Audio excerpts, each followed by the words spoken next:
What's up guys, Asian here again, another build video, and today we're going to be going over the Magicka Nightblade DPS. Specifically, this is going to be a Mechanical Acuity build, so this is going to be a 5-5-1 build. So we aren't going to be using any monster helms here, and instead we're going to be relying on our two 5-piece sets to help carry us over that DPS loss that we're taking by not using a monster helm set. This particular combination is a very powerful combination, but there are some a little bit of quirks compared to your typical 5-4-2 setup on a Magicka Nightblade. So just like our rest of our builds, we're going to be going over gear, our skill bars, our seed point distributions. We'll be talking about our attributes, our race, our food. Talk about our rotation a little bit as well, kind of what we're looking at. And then we'll finish things off with a 6 million WPAR so you guys can get an idea of the kind of DPS that you can expect to get if you're using this build. So without further ado, let's go ahead and get started with our gear first. So like I said, we're going with a 5-5-1 setup, so we're doing two 5-piece sets and then a 1-piece monster helm set. So the monster helm set that we're using today is going to be Magicka. You can go with either helm or shoulders. It's really just dependent on RNG, which one you manage to get first. I do have a health enchant here because we are going to be using Witchmother's Potent Brew for the additional sustain. So that's why we have that health enchant there. Now if you don't have access to the Imperial City DLC to get Magicka, you can go with any monster helm set that has either max Magicka or spell crit.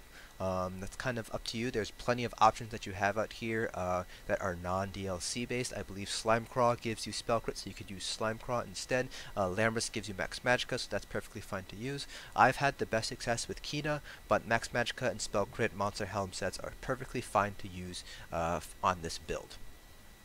For our first 5-piece effect, 5-piece set I should say, we're going with Mechanical Acuity. This is a crafted set, I believe it's 6 traits from Clockwork City, so you will have to have access to Clockwork City DLC or know somebody who can create this for you, whether within a tunable station or because they have access to the DLC themselves. We are going with 4 armor pieces and an Inferno staff, so you can pick any of the 4 armor pieces that you want, dependent on which pieces of the second 5-piece set that you have. So we are going with Master Architect as our second 5-piece effect. So I would recommend, since we're using 3 jewelry for Master Architect, because you can't get jewelry in Mechanical Acuity, craft your Mechanical Acuity armor dependent on which armor you managed to get first from Master Architect. So in this case I'm using shoes and hands, so I would have crafted shoulders, chest, waist, and legs, and as well as the Inferno staff here. So just so your set pieces might vary, so do keep that in mind. Now because Mechanical Acuity is a crafted set, you have a lot of flexibility when it comes to where you want your armor weight to be. So for the best resistances, you're going to want to have a heavy chest, so that's where you want the Cuirass of Mechanical Acuity. And then from there you can go medium armor, head, shoulders, legs, or feet. They all share the exact same armor value, so it doesn't really matter where it gets put. So you don't need to use a medium monster helm. You can go with the light monster helm. Doesn't really matter too much there. And again, we are going with 5-piece Master Architect, and we are using jewelry because you can't get jewelry obviously in a crafted set. So we have 3 spell damage glyphs here. Magicka Nightblades have the best sustain out of all the Magicka DPS classes, especially with Witchmothers, so that's why we're going with 3 spell damage glyphs. We don't need that additional regen glyph. You might find it useful for those very long fights, or if you're not as familiar with the rotation, because you will end up overcasting your abilities, so you might want to put a regen glyph if you're just starting to learn or if you are having sustain issues, but usually you won't need to, so you have those 3 spell damage glyphs.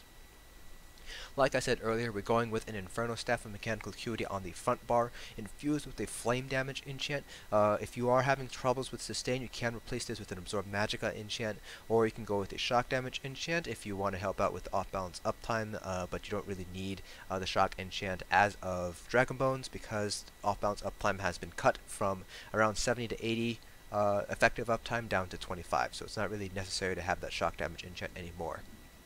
And for our back bar, we're going with a Maelstrom Inferno staff infused with a weapon damage enchant. You can use a lightning staff if you'd like, but Inferno staff will give you the best results because you are a Dunmer.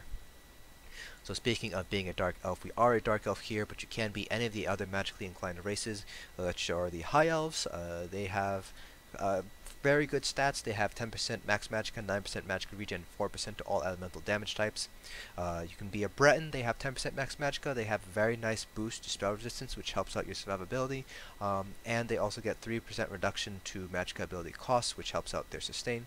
And there is another race you could use, which are going to be the Argonians. They don't get quite as much max Magicka. They only get 3% max Magicka, so they won't be quite as good in terms of pure DPS.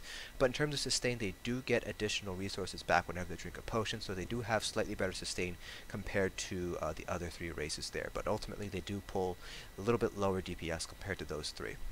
Dark Elves are going to be the best race because you do, especially if you're using an Inferno backbar, because of that the higher boost to flame damage compared to High Elves. For our Mundus stone, we're going with the Apprentice. You can go with the Lover if you'd like. It's all going to be dependent on your raid group, what kind of debuffs you have. Remember that the penetration cap is 18,200, so if using the Lover puts you at or below the penetration cap, then that's going to be a better Mundus stone for you to use as opposed to the Apprentice. But if using the Lover puts you over the penetration cap, then just stick with the Apprentice instead and try to find other sources of penetration, for example through CPs. We are using Witchmother's Potent Brew, like I mentioned earlier. That gives us max Magicka, max health, lower than the max health, max Magicka food, so blue food, but we also get that additional Magicka regen.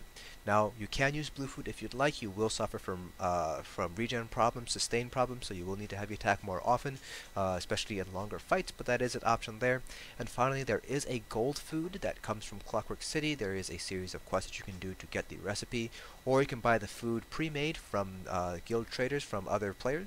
It does use Perfect Row because it is a gold recipe, so it is going to be fairly expensive to make or to purchase off guild traders. Don't feel like you need to use it. It's basically just a slightly upgraded version of Witchmother's Potent Brew, so it gives you slightly better stats compared to Witchmother's, and it also gives you health regen, but it's not absolutely necessary. You can use Witchmother's Potent Brew, that's perfectly fine to use. Now for our skills. For our front bar, we have Impale, Funnel Health, Twisting Path, Merciless Resolve, Inner Light, and the Destruction Staff Ulti, Fiery Rage. And for our back bar, this is where I would actually put our shield. So Dampen Magic or Harness Magicka, you can pick whichever one you'd like. Dampen Magic will give you a larger shield, so more survivability. Harness Magicka will give you a little bit better sustain. It's a smaller shield, but whenever you get hit by spell damage, you do restore some Magicka, so that is helpful for sustain. I personally go with Dampen Magic for the additional survivability, but you can go with either morph there. I just have Elemental Drain here just for the purposes of the parse at the end of this video.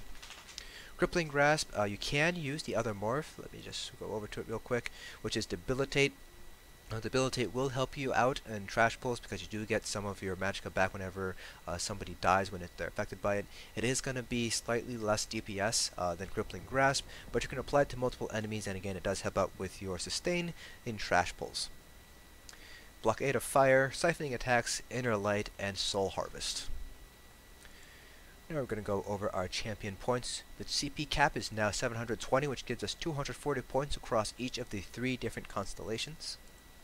Starting off with our green CPs, 75 into Arcanus and 75 into Tenacity. That leaves us with 90 points, which you can put across the other nodes however you'd like. It all kind of depends on which passives you would like to get. I personally have 31 to Shadow Ward, 31 into Tumbling, and 28 into Warlord, but you can easily put 31 here for the Inspiration Boost passive and take one of these down to 28 if you'd like. Again, it kind of is up to you how you want to play around with that. Now for our blue CPs, I do want to preface this with the fact that this particular setup is optimized for my raid groups. We only get infused Torag's Crushers, so that's why I'm using Spell Erosion, because I do prefer to use the Apprentice over the Lover, but you can use Lover instead to kind of make up that penetration value, but that's why I do have that many points into Spell Erosion. Now, if you are using Alkosh in your raid groups, or you are using the Lover, then you will have different CP point allocations. What I would recommend you do is, if you're playing on PC at least, is to pick up 2 add-ons, Constellations, and Combat Metrics. What you're going to do is you're going to want to do a parse. Doesn't have to be a dummy parse. It's better if it is an in-raid parse, so an actual raid boss parse, so you can get an idea of the debuff up times and buff up times that your group is getting.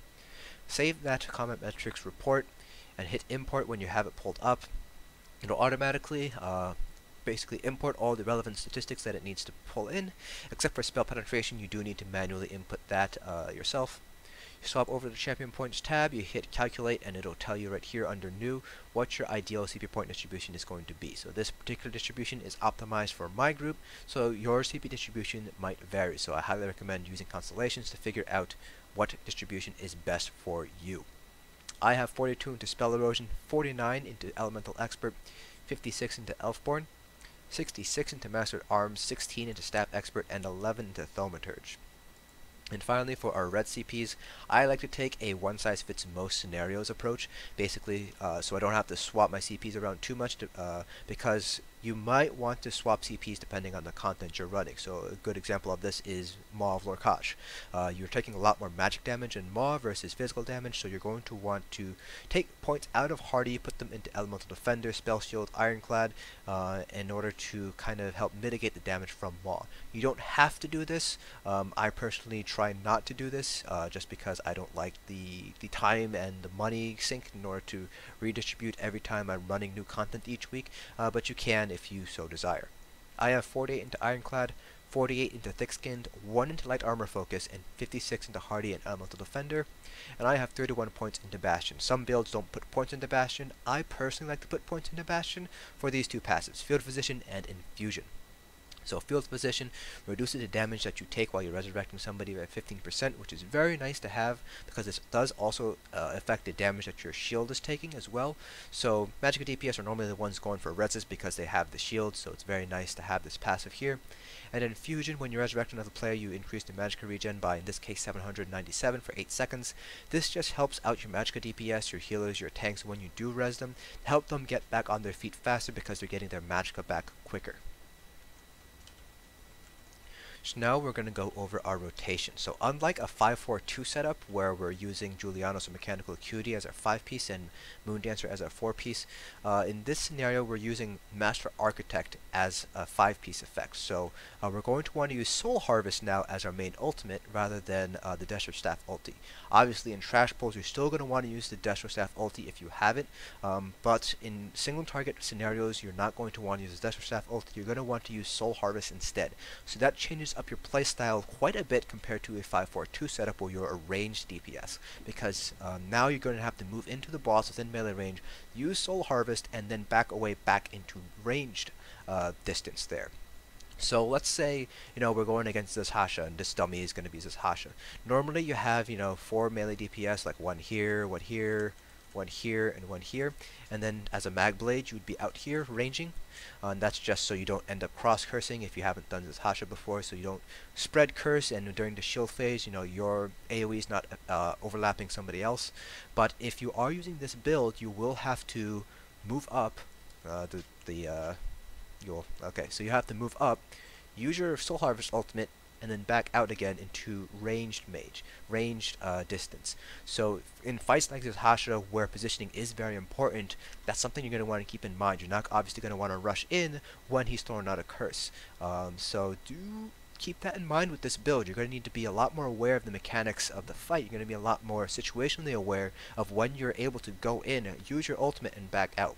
Now that being said, a lot of bosses do have fairly large hitboxes, so you don't have to go basically right up to their face in order to use Soul Harvest. So you can see here, I'm out here and I can still use Soul Harvest. So do try to play around with that and figure it out. This build is not one that I would recommend for somebody just learning how to play Magblade. This is definitely more for the experienced raider, the one who knows the fights, who knows the mechanics, and who possess the situational awareness to be able to know when to go in for the ultimate.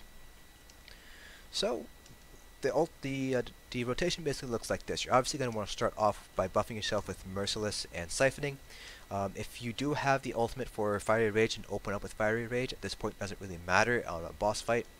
And this is still going to be a dynamic rotation. Nothing has changed between this and a 5-4-2 setup in terms of rotation, so it's still dynamic, so you're still going to prioritize your bow procs over your ground dots. So here's what's basically going to look like. So again, we're going to start with buffing ourselves.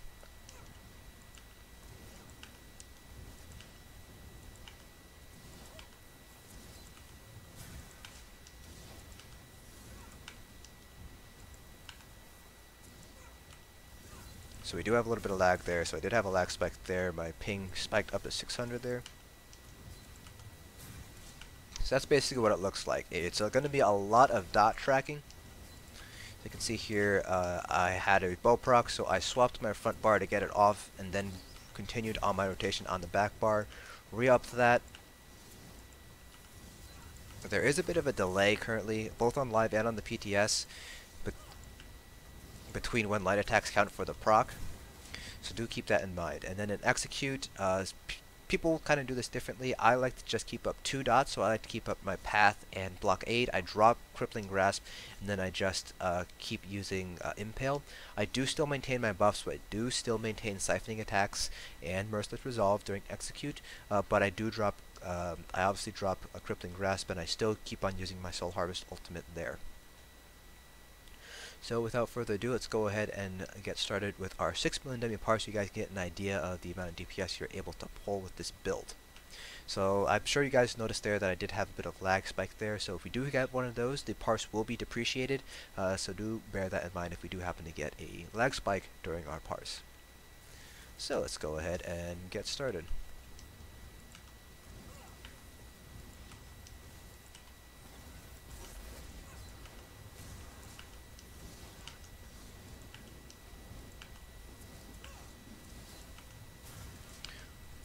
Now normally you should be able to get 2 Burrow Procs off per Master Architect activation.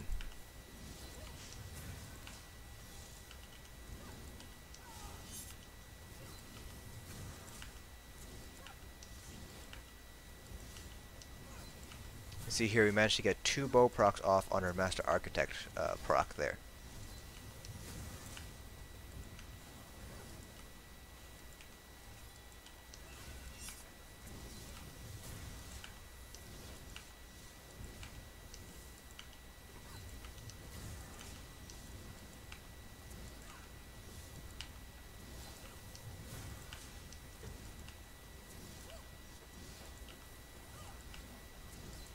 See here, it's very important to get your, oh, there's the lag spike. It's very important to hit your light weaves in order to get your bow procs out.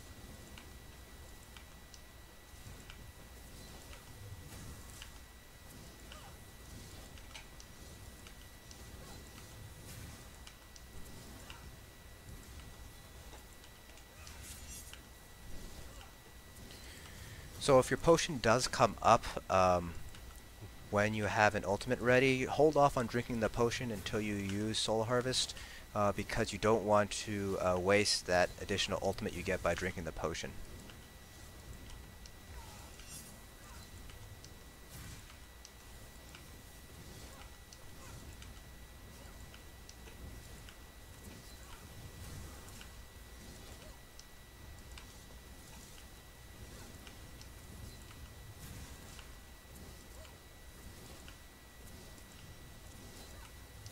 So now we are in execute. So I'm dropping Crippling Grasp and just keeping up blockade and path as well as my buffs. I am not using my bow proc because the bow proc hits about as hard as Impale does.